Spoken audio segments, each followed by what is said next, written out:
Bagaimana cara ziarah ke makam orang soleh menurut sunnah? Nampak tamu dibuka sendal.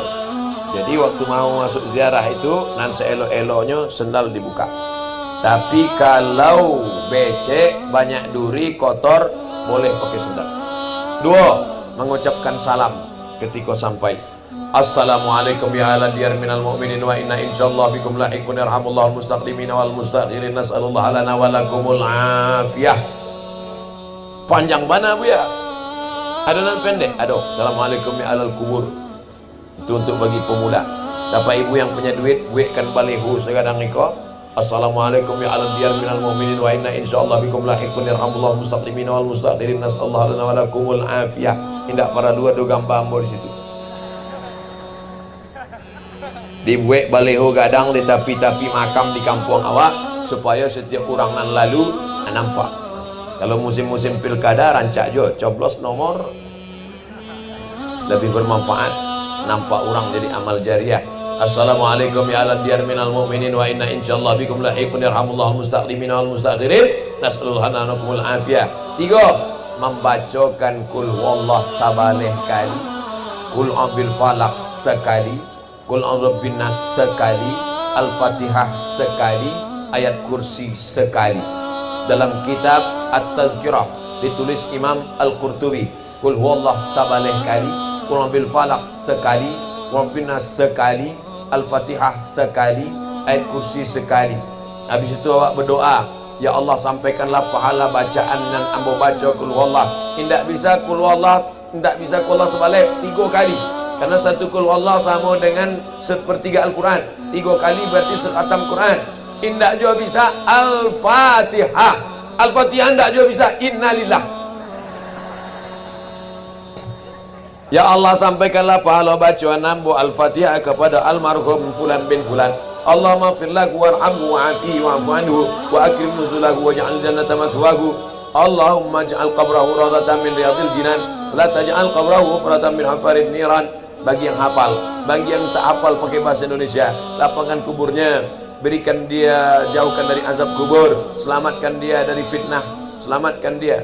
Baik, ini tentang adab-adab ziarah ke kubur. Ziarah kubur iko seelok-eloknya, makin sering makin bagus. Bapak-bapak yang istrinya suka shopping, asik memikirkan dunia saja, bagus bawa istri itu ziarah sehari 3 kali. Pagi sekali, siang sekali, malam sekali. Supaya hilang cinta-cinta dunianya. Tujuan ziarah kubur itu 3. Nampak tamat tudmi'ul ain, meneteskan air mata. Dek apa air mata menetes ketika ziarah kubur? Tazkiratan lil maut, dek ingat mati. Mengapa orang kalau sudah mengingat mati itu menetes air matanya? Turikul qulub, melembutkan hati. Lembut hati, menetes air mata, ingat mati. Cobalah bapak ibu ziarah sama bapak, cobalah ibu ziarah sama bapak, sampai di kubur ibu tu menangis. Dek apa menangis kok? Warisan udah ketek banget. Saudara yang dimuliakan Allah SWT, jangan takut cerita mati. Ini banyak ibu-ibu kalau bapak cerita mati takut, ibu pula kalau cerita mati bapak takut. Yang penting kita pikirkan apa nan awak bawa sesudah mati. Mudah-mudahan kita mati dalam keadaan husnul khatimah. Apa hukum memuja kubur seperti yang diamalkan oleh Habib di Tarim Hadramaut Yaman? Perkara ini juga berlaku di makam Habib Noh Singapura. Oh, jadi Habib ini memuja kubur, disembah kubur. Ini kubur Abdul Somad. Nanti saya sebut orang lain dia sakit hati, elok kita sebut diri kita. Mati Abdul Somad di Riau, dikubur orang, lalu dibuatlah besar-besar. Inilah makam Abdul Somad yang dulu pernah viral, follower 7 juta Instagram. Lepas tu orang pun datang menyembah dia. Hai Abdul Somad, tolonglah lariskan niaga kami. Adakah orang Islam yang berbuat macam ini? Tak ada. Lalu orang yang berziarah ke makam Habib itu yang dia minta siapa? Allah. Semua orang yang berziarah ke makam wali-wali itu meminta kepada Allah. Cuba tanya, nanti nampak orang berdoa makam Habib Noh Singapura, awak minta pada siapa? Pada Allah. Kenapa di makam orang soleh ditulislah oleh ulama dari Maghribi tempat saya belajar, namanya Syekh Abdullah bin Siddiq Al-Ghumari, ahli hadis. Di dunia ini yang ahli hadis dua saja sezaman. Pertama Syekh Abdullah bin Siddiq Al-Ghumari di Maghribi, yang satu lagi Syekh Muhammad Yasin bin Isa Al-Fadani di Makkah Al-Mukarramah. Muslim dunia, ahli sanad dunia. Apa kata dia? Tabarruk bis salihin, berdoa minta kepada Allah barakah orang-orang soleh. Ya Allah, aku memohon kepada Engkau berkat Nabi Muhammad sallallahu alaihi wasallam. Mana dalilnya? Ini orang Yahudi melawan Bani Ghatafan. Bani Ghatafan ini kafir. Yahudi ini beriman pada Allah.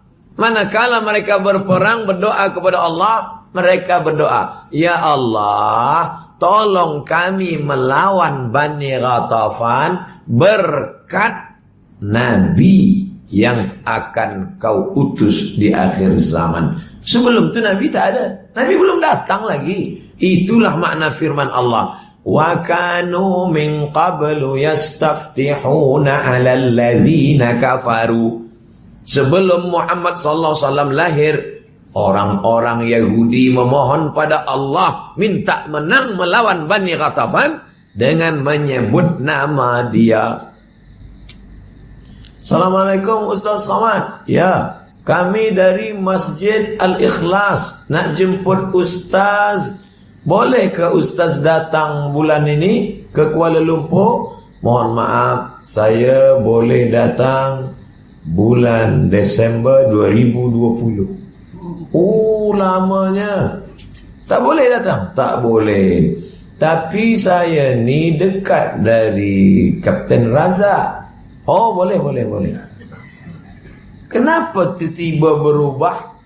Kerana beliau menyebut orang yang saya kenal. Siapa yang dikenali oleh Allah? Nabi. Ala inna awliya Allah, sesungguhnya wali-wali Allah yang mendekatkan diri kepada Allah, la khaufun alaihim wa lahum yahzanun. Syekh Abdul Qadir Al-Jilani, wali Allah, yang mengatakan dia wali dengan karamahnya siapa? Bukan orang awam, ulama ahli hadis. Imam An-Nawawi yang mensyarah Sahih Muslim. Bila kita tak faham Sahih Muslim, buka kitab Al-Minhaj Syarah Sahih Muslim Ibn Al-Hajjaj yang menulis Imam Nawawi. Imam Nawawi berkata bahawa Syekh Abdul Qadir Al-Jilani adalah salah satu dari wali-wali Allah yang dicintai Allah kerana amal salehnya. Ini Habib saleh, amalnya banyak, zikirnya banyak, masih hidup nampak karamah-karamahnya. Maka orang berdoa kepada Allah dengan menyebut nama dia. Ya Allah, kami memohon kepada Engkau berkat kemuliaan Al-Habib Al-Haddad, Al-Habib As-Saggaf, Al-Habib Fulan. Maka dia meminta kepada Allah bertawassul dengan orang soleh.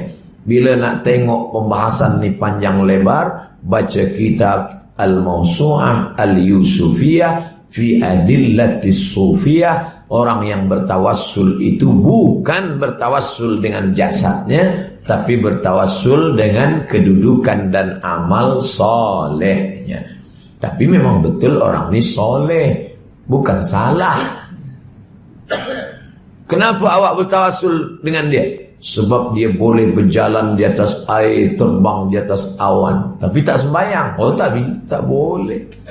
Idza ra'aita ar-rajul, kalau kau tengok orang yang tiru fil hawa, terbang di atas awan, Yamshi 'alal ma', berjalan di atas air. La taghtar, jangan tertipu. Kenapa? Karena setan iblis pun boleh melakukan itu.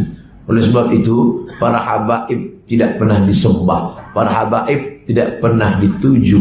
Yang diminta hanyalah Allah, menyebut nama mereka karena ingin mengambil tabarruk barakah. Bila nak buat, bila tak nak buat pun tak apa. Tapi menyalahkan orang, menuduh, na'udzubillah. Sibabul muslimi fusuqun wa qitaluhu kufrun. Mencaci maki orang beriman itu fasik, dan mengkafirkan orang beriman itu kafir. Bila kita kata awak menyembah Habib, padahal dia tidak menyembah Habib, maka kita dah buat fitnah. Setahu saya belum pernah lagi ada orang meminta kepada Habib, ya Habib, aku dah lama tak ada anak, tolonglah supaya bini aku hamil. Tak.